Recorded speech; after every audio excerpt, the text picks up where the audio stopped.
Mga step-by-step na dapat malaman mo sa #AlaminNaThis. Sa October 19, nakatagdang simula ng campaign period para sa 2023 Barangay and Sangguniang Kabataan Elections na siyang magtatagal hanggang October 28, 2 araw bago ang mismong araw ng eleksyon.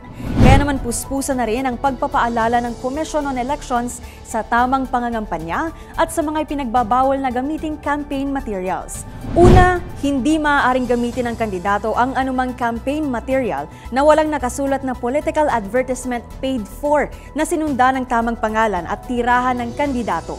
Ipinagbabawal din ang campaign material na walang nakasulat na political advertisement paid by na sinunda naman ng tamang pangalan ng taong nagbayad ng naturang advertisement.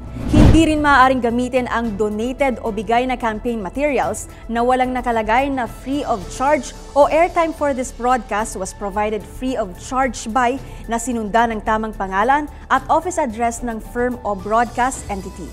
Bawal ding magpakita o mag-exhibit ng pelikula, dokumentaryo, concert o kahit anong uri ng pagtatanghal tungkol sa buhay ng isang kandidato na gaganap ay isa ring kandidato.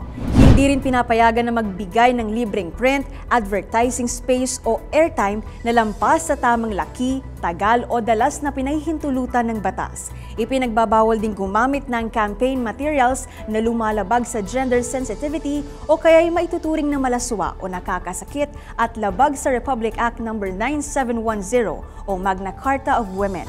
Para sa iba pang paalala ng COMELEC sa campaign period, bisitahin lamang ang kanilang social media account. Ngayong #AlamNaThis, dapat i-share na this.